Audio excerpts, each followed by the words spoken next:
తీర్చివ పూట మరువనెన్నడూ నిన్ను స్తుతించుట.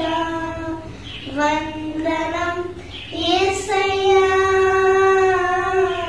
గనుడవు నీవయ్యా. వందనం యేసయ్యా, గనుడవు నీవయ్యా.